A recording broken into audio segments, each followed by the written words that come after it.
What is going on, everyone? I am the YuGiOh Scrub, but you can call me Bailey, and today I guess we are Anubis from the Pyramid of Light movie back in, 2004. Loved that movie so much as a little kid. Fun fact, when I was in New York City, my parents took us, I was about 6 years old, must have been, because it was 2004. I was just before a 2000s baby, 1998. But my family, bought the movie. My parents bought it for me, and it had just come out. We were excited. Well, I was excited. They were probably like, man, whatever. Maybe they were excited to see me excited. But it was a bootleg. It was someone filming with a little camera, filming the screen back in the day. And so I can't remember exactly when, but, you'd be watching, and then someone would get up and walk in front of the camera. And it was just, fun, but I didn't care. I just loved the movie, and absolutely loved these cards, because I think I had a couple copies from the movie pack that came out. I believe that's where they came out. It would make sense if it came out with a movie pack. But just the idea of being like, oh, the Pyramid of Light, I didn't care that it wasn't a good card. I was 6 years old. I just thought, that's the card that can beat the gods, and so I'd throw it in my deck. Don't even think I had the idea of deck concept and building. I would just put these big, cute... Is that cute? I kind of think he's a little cute, vicious but cute, but put these really big monsters. I think they were shiny. I'm pretty sure they're super rare, into my deck, and just thought they were the coolest things around, especially after seeing the movie. I was an Anubis fan. I know he was the bad guy, but couldn't help but be a fan. We are playing a Reasoning Monster Gate Turbo deck, because these cards cannot be special summoned from the graveyard, but they can be special summoned from the deck. Also can be special summoned by having Pyramid of Light on the field, and then you just special summon them by paying 500 life points. We're running triple Trunade as well, because if Pyramid of Light leaves the field, doesn't need to be destroyed, but if you have Andros and sphinxter on the board, and then you Trunade, Pyramid of Light will go to hand, destroy both Andros and sphinxter, letting you special summon Thean the Great Sphinx, with now your opponent having no back row, so hopefully you can get for huge damage. Running a couple skill drains as well, just because you can negate the fact that these have summoning sickness. Thean does not, but sphinxter and Andro Sphinx, when they are summoned, cannot attack that same turn. Makes sense. I mean, they're 3,000 beaters. And they're lights, which is kind of important, so we're running one BLS. We got Darks, Tsukiyomi, because I'm actually kind of smoke screening, I guess, into a, chaos side. I don't even know what you'd really call it. I want to see how it works out, though, taking out, the reasoning stuff. But then we have the Demok Jinzo as well, but this can get milled, and so even though it's not really great in this particular version, I suppose you can set a monster, and then, use the Andro Sphinx effect, because it's now destroying something in defense position and do some burn damage, but, it's really there just because I had some struggles to fill out the side deck here, and I thought, well, why not just go ahead and put the one Sook in the main. Maybe it can come up. I don't know. This is what we're running with. I don't think it's going to be too great like most of my decks, but we're just going to go ahead and go join the GOAT format ladder. It's definitely fun because your opponent isn't ever going to call 10. I believe they're 10. They might be 9. I actually have to check, but until they see at least one of them, they are not calling that. They're going to call 4, 6, 8, all the common numbers way before they call the level of Andro or sphinxter. After I talk about my opening hand, I was having some interesting thoughts today while I was driving home. It was actually thoughts about thoughts. Very meta, I guess you could say. Opponent opens up with Pot of Greed and the cool Prophecy Destroyer sleeves. What a cool card for the Spellbook archetype. Looks like it should be a Magic the Gathering card.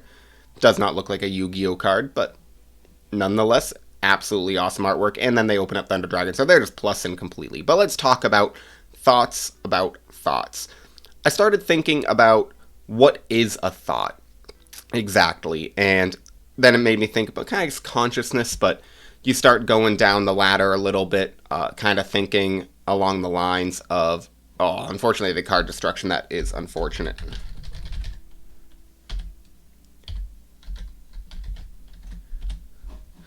We get, now, new opening hand, sphinxter, Reasoning, Scapegoat, Sook, Demok.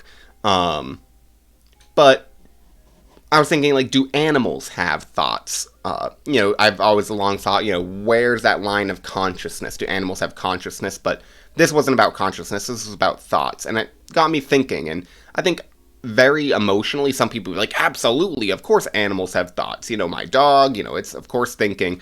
But then I would say, okay, well, we have to define thoughts exactly. And my thought process went, okay, there's base level of just existing, which is like a rock exists, but I don't think anyone would really say a rock has thoughts, even though I have kind of done some cool mind tricks to be like, where exactly does consciousness start, from like a hydrogen atom up till now, like where does that line get crossed where you're like, okay, now this is a conscious figure. Regardless, let's opening and get Androsphinx. Okay, pretty cool. We will go ahead, I think, and just activate reasoning to start. Calls 6. But a rock basically exists, and then you go up a step from there, and I believe there was kind of like animal instincts is what I got to, where I don't know if, unfortunately, a mill Thean, skill drain, come on, what are we gonna see here? We mill both Theans. Okay, so that dream is dead. We get sphinxter. And we will special summon it in defense position since it cannot attack. And then I think we will just go ahead and set Scapegoat and maybe the Sook as well, and we'll pass turn. But base instincts are hunger, you could argue procreation, thirsty, and I don't know if those count as thoughts. I suppose you can sit there and think, like, I am hungry, I am thirsty. But the thought process of I am something is the thought. But being thirsty in and of itself is not a thought, from kind of where my mind was going with it all. And so I feel like going down that path, it becomes a little bit muddy, thinking about, do animals have thoughts? And, obviously, as you get to smarter animals, a ant might not have thoughts the way a dog would, or a dog like a dolphin or an orca, something that we regard as very smart, or a chimp. Opponent flips Gravekeeper Spy, and with my YuGiOh, they're going to be able to flip it back face down, which is, of course, very good for them. But we do have Scapegoat to protect our life points a little bit. And so then kind of one step up from instincts, I kind of got to the idea of emotion. And I'm assuming they're just going to attack over 2. Yep, okay. And emotion, you could argue, is actually coming from the same evolutionary perspective, where being happy is a consequence of fulfilling your instinctual needs. And Maslow's hierarchy of needs would kind of corroborate that, if you believe in Maslow's hierarchy of needs, which I think it makes perfect evolutionary sense that that is a concept that kind of works. The idea of, you need food, shelter, water, all those things. And then as you go up the ladder to more and more, not trivial, because they're obviously needs, but more conceptual, safety and security. Yep, okay, they have a normal summoner set, so they set another monster, and we get Tsukiyomi back in the end phase. And then they pass turn. We get MST, that is unfortunate, not going to do anything for us here. But again, the same thing with emotions, where if I am happy, I can have the thought, I am happy, but happiness in and of itself, I don't think is a thought. You could then think, why am I happy? And maybe you look around, you've had a great day, you just got a bonus, a raise, had some fantastic conversation, whatever it might be. There's a million reasons to be happy. Frankly, I think happiness is a choice. I know I was having a rough day yesterday, and I kind of just came to the conclusion, like, I'm just going to be happy. Sometimes times are tough, but I'm just going to choose to be happier than sad, and, I think it kind of worked out.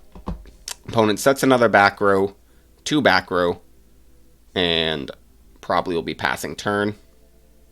3 back row. And sets, I swear if that's a morphing jar. It's going to be a morphing jar. Alright, we get skill drain. We will go ahead and set the back row and set the Tsukiyomi. But now we're getting past the idea of emotions into a bit more of what a thought is. I kind of just explained it. Cyber Jar. Alright. So, everything's going to get flipped, but it doesn't matter. And we're just going to add all these cards to our hand. We had Delinquent Duo, both of the Sphinxes, Mirror Force, and Call of the Haunted. And end phase, we will have to discard. We'll discard and Demock, because we have Call of the Haunted, and maybe a sphinxter.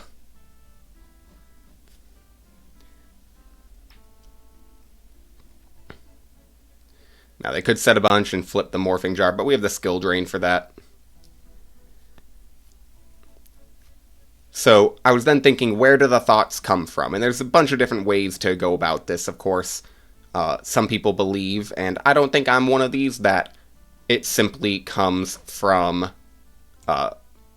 chemicals going around in your brain, just kind of making swirls of electric signals, and that alone just produces thought.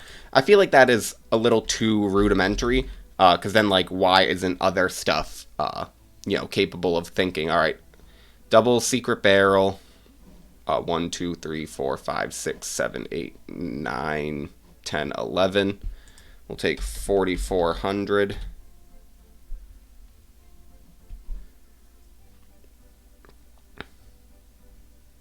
Death Koala. Unfortunately, we have to flip the skill drain. I mean, absolutely, just so we can survive. But he can then just attack over a token, and we'll take 300 damage and lose.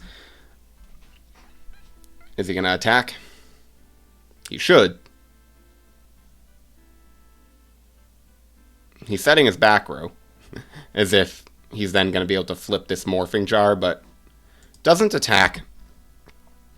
We get Jinzo.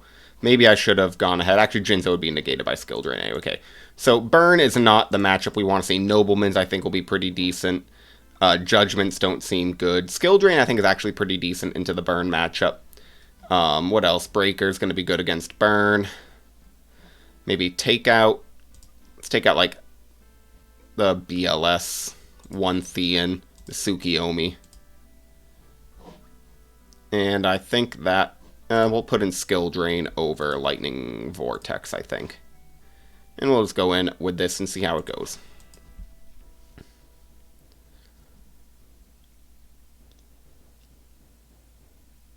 Where was I exactly with my train of thoughts? Oh yeah, so I'm a more of a believer now.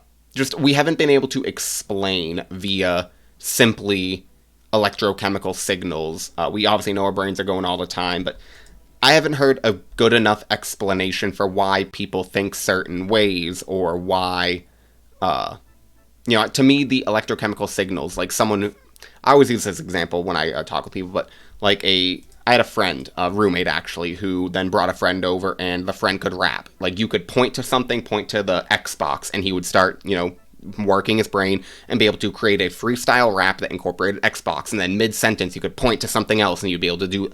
It was just an insane talent, and it felt to me like there was something innate going on there. It wasn't, obviously you can train it, you can work it, and I'm sure if someone put electromagnetic, the things that go all over your head, and read his brain waves, they'd be like, well, clearly you see here that the rhyming just goes in this, particular pathway. And, I mean, that makes sense. I understand the concept. But I feel like that is not the baseline of thought. I think that is more of a consequence, the way we're trying to figure out what is the fundamental aspects of a reality. We get sphinxter and Demock. Okay, perfect. And I think we'll just pass our turn here. We understand general relativity to a great extent. We understand quantum mechanics. Our math is immaculate. But we don't understand why. And I think that one of the biggest mysteries, obviously, is connecting the quantum and the gravity. But also, I think that consciousness as a aspect, unfortunately, we do lose Pyramid of Light, but its face-up card has to leave the field, not if Pyramid of Light is face down. So sphinxter is safe. But we will not be able to special summon this Andro Sphinx, very unfortunately. They snatch, steal, demock, but it can't get over the sphinxter.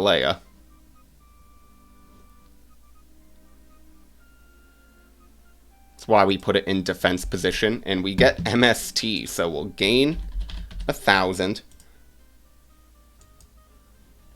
And I think now we just go ahead and MST the Snatch Steal.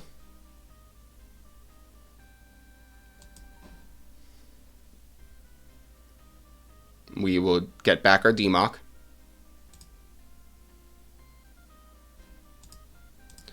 And try to attack over. A little afraid of Mirror Force. There we go. There's the Mirror Force. Alright, and I suppose we'll set the Call of the Haunted. No real reason not to. Though none of these can be special summoned from the graveyard. Frankly, Call of the Haunted is probably a bad card in this deck, particularly. But I believe that I don't know if you'd call it a field. I feel like it's something that we need to almost create new terms for. And with the levels of thinking, again, like base existence into instinct, into emotion, and then finally into thought, where I think one thing that makes humans incredible particularly is our ability to think. Also, this was a thought process I was having.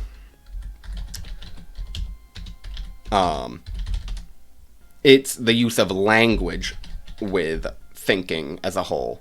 And what I mean by that is, as I'm sitting here and, I said I can think, why am I happy? Well, to even have that thought, you need to have language. You need to be able to put words and concepts and ideas together in order to think the thought of why am I happy. You need to know how to question things. And we draw a giant Trunade. What can we do here? Frankly, not too much. I think we'll start by Trunading.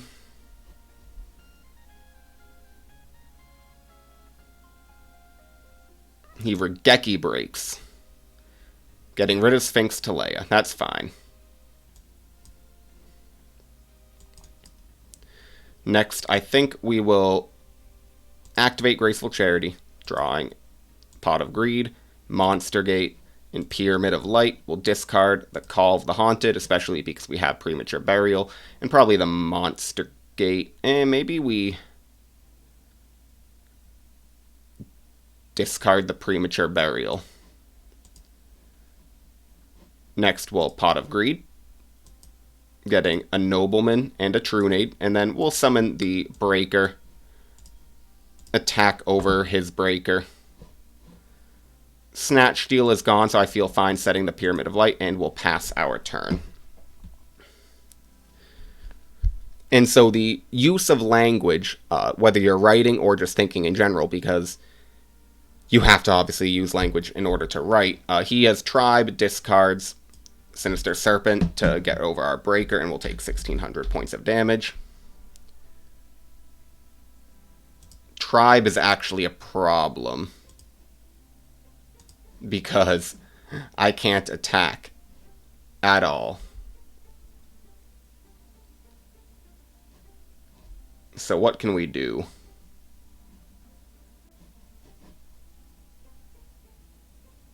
And he's going to draw cards every single turn, so this is pretty tough. I guess I need to hope for a skill drain. We will shuffle, set Monster Gate, and just pass turn. But when you think about language, we've had to invent new words as time has gone on in order to increase our capability of thought, I suppose, is the best way to say it. The word spaceship. Maybe you had a rough idea. People have been talking about UFOs forever. Maybe that's not a best example. But quantum mechanics, I'd bring that up again. We had to create these words in order to further express our ideas, our thoughts. And then we Nobleman Sangan will set the Scapegoat that we drew for turn. And this hopefully will be able to bait out a Tribe Infecting Virus use. Unfortunately, Scapegoat and Andro Sphinx are also beasts, so I won't be able to do much about that. they would all go to the graveyard, even if I was to special summon Andros and try to force out, multiple discards in the same turn. Kind of at a bind here. He just sets a monster and passes turn again. We'll pass our turn. Makes sense. This Tribe Infecting Virus, anything with Summoning Sickness, Tribe just becomes incredibly good against.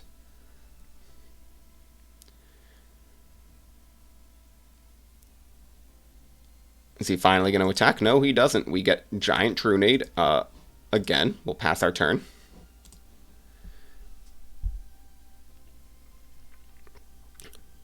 And he now flips Magician of Faith. He hasn't been getting back his Sinister Serpent.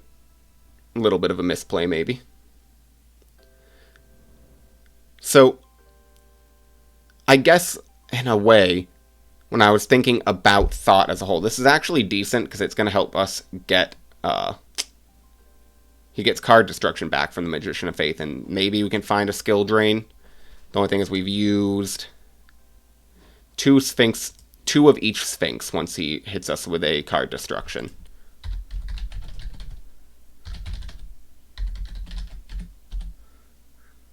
We get one Sphinx, Heavy Storm, and Skill Drain, so that's pretty good. And now we get the Mirror Force. I think what we do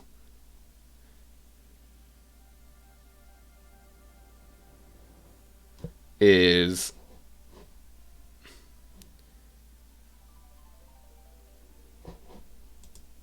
this is actually kind of tough because I can't Heavy Storm with the Pyramid of Light on the board unless I get another Andro Sphinx. Only one Theon's gone. I think we'll go ahead and set Skill Drain and pass turn.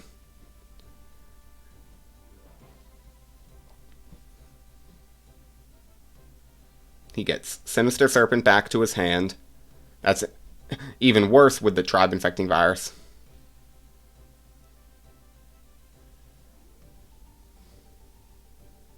Alright, that's fine. He can, think about his Dekoichi.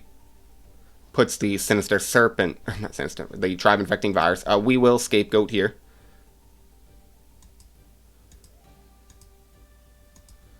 Just putting, there's 0/0, he knows. Main phase 2, he will discard and we will pay 1,000 to negate the Tribe Infecting Virus.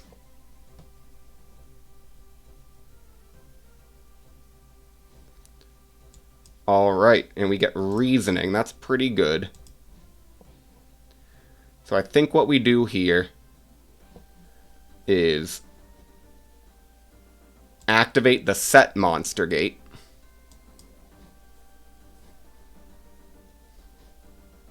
Does he have Judgment? Secret Barrel. Tributes for cost. You can't. 1, 2, 3, 4, 5, 6, 7, 8, 9, 10, 11. So we'll take 2,200. Good to go. Milling the Andro Sphinx. Okay. Perfect.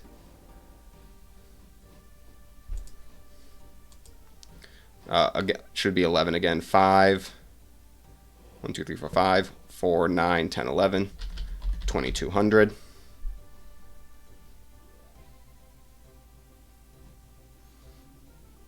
And okay, so yeah, he just has game. GG's. Alright, we will leave. God. The hard part about playing Yu-Gi-Oh! And trying to talk about like a deep concept as consciousness and the origin of thought, unfortunately there's a problem, I haven't seen that in a while, is it's really hard to stay focused on the topic as you're talking. I want to talk about the game, and I also am trying to portray these ideas to you, the viewer. Frankly, I was kind of reaching the end of it, but the idea of building up upon our language and all of our thoughts help build upon one another, and it's a continuous existence, that as time goes on, more and more quote-unquote thoughts get produced, and Thus, you end up with deeper ideas about reality, to the point where we are now, where I can sit here and talk to you about them. I've been reading some Marcus Aurelius meditations, and he was talking about thinking. And, I think that's what got me thinking about deeper things. Obviously, really interesting book. Oh, perhaps a fan? Goddess with the Third Eye. Maybe not. I wasn't running Fusion Gate when I was running Goddess. 2 Thunder Dragons makes a Thunder Dragon, twin-headed Thunder Dragon. Fusion Gate again. Yeah, okay. Death Kangaroo and Goddess with the Third Eye. Well, unfortunately, I don't know if we can get over Master of Oz except with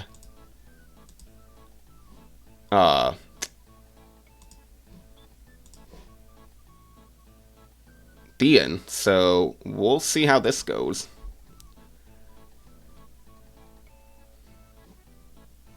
Goes to battle. We will obviously use scapegoats here.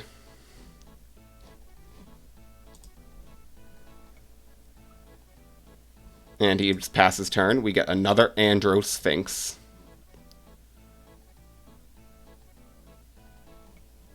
Here. This is tough. What we need is Pyramid of Light.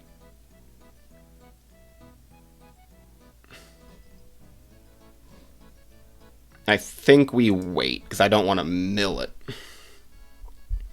I think we have slightly higher odds, potentially, if we are to just draw it this turn. Get Ring of Destruction. That's okay.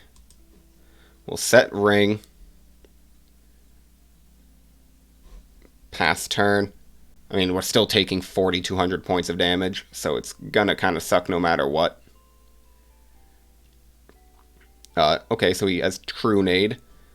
We will Chain Ring. But this card will go to our hand. Keeping MST and not getting rid of his Fusion Gate. We might get punished if he has a way to Fusion summon right here. Dimension Fusion, okay. That's going to be enough. Now, let's try our game plan here of taking out the reasoning things. Lightning Vortex seems pretty good. Jinzo doesn't seem that great. Call doesn't seem great. Demok doesn't seem as good now.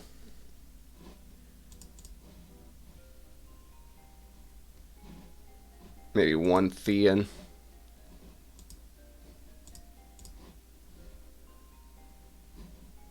We'll take out the skill drains and leave in the Sphinxes, because I want to summon Theon really badly.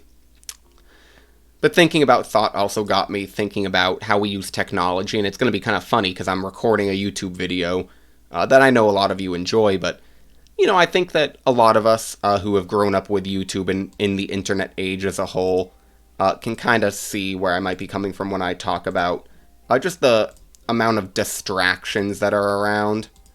I think we'll set... we're not going to set Scapegoat quite yet.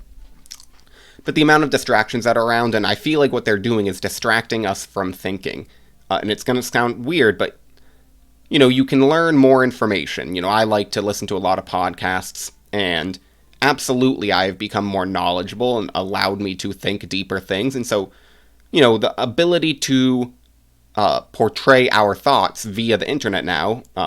you used to have to write a book or talk to someone, and now the internet, you record a video, and I can talk about things to you all. And it's something that's completely revolutionary. And so it's really, really powerful, but there's also so much time wasters. The doom scrolling that we all can do. Do I want to take this? I'll Ring of Destruction it. We'll take 2,800. Just get it off the board.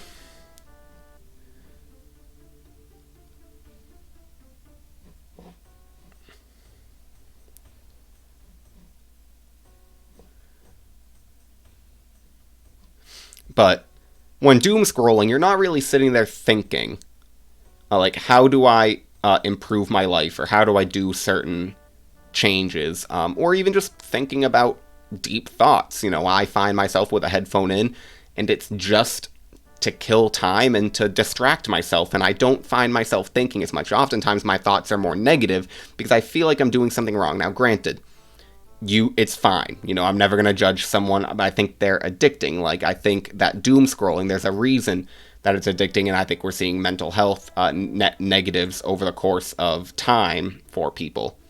We will special summon sphinxter Leia from our hand by paying 500 life points. And here, think we just go ahead and pass turn. We have Fake Trap and Solemn Judgment. Unable to attack with the sphinxter Leia.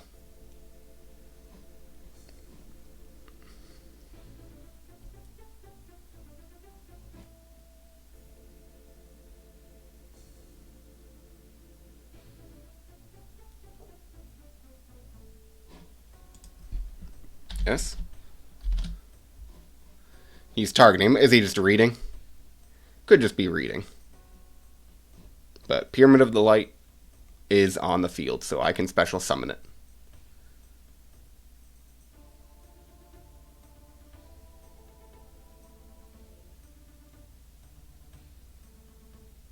Alright, yeah. No, he was just reading, I imagine, and just accidentally clicked on it.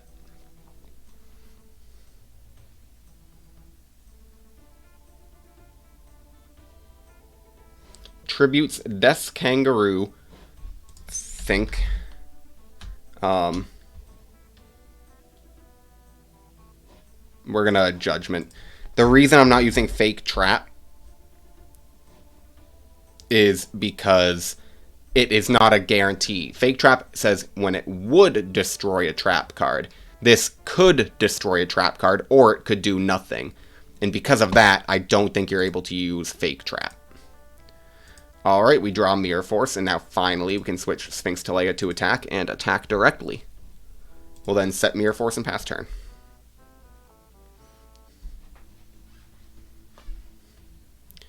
Uses Dimension Fusion. That's A-okay. Gets 2 Thunder Dragons, and I imagine he's going to make himself another twin-headed Thunder Dragon, and we can Mirror Force it.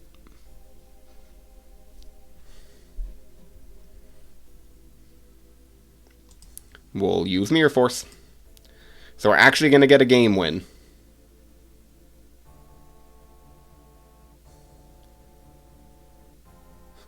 Alright, and I think I like where we're at, so we're just going to go right back in. I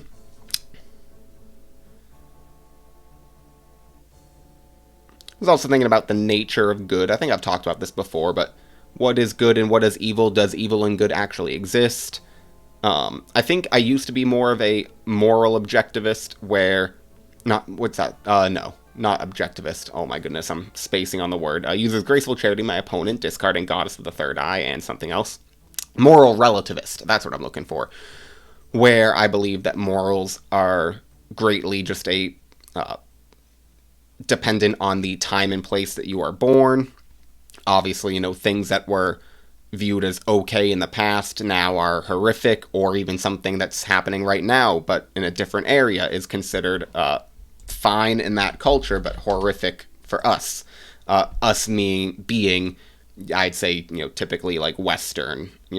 I'm from the United States, obviously, and we have our Western tradition, which I think I think everywhere is done good and bad, but I'm of the belief now that I do think that there is some sort of good and evil that exists. I don't think that it's always cut and dry. I think that good deeds can be done for bad reasons, if that makes any sense, and certainly evil things can be done using the logic of quote-unquote good. We draw Pot of Greed, double Pyramid of Light, Scapegoat, Tsukiyomi, BLS. So we'll open up with Pot of Greed, getting Judgment and Andros Sphinx. We'll set the Scapegoat, set Judgment, Pyramid of Light, and I don't think we need 2 Pyramid of Lights.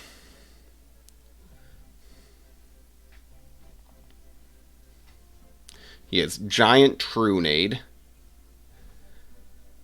We'll go ahead and chain Scapegoats. But no need to, I think, use the Judgment there. Uses Fusion Gate again. Blowback Dragon and Goddess with the Third Eye, so he's going to make the Gatling Dragon.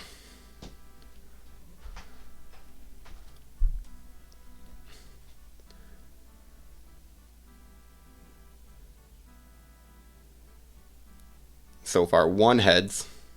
Okay, so 2 are gone, and we're going to be taking 2,800.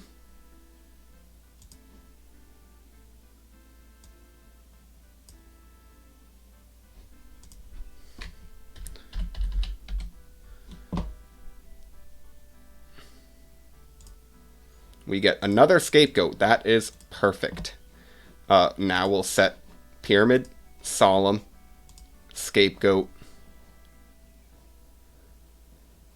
Tsukiyomi, Pyramid.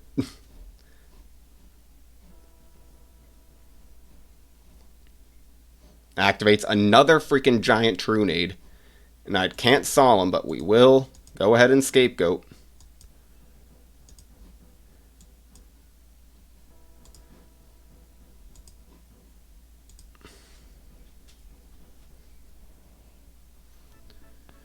Come on, no tail. Or all tails, all tails.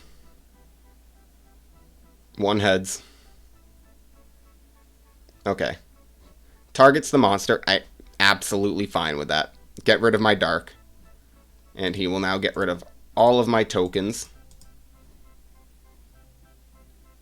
Graceful Charity draw.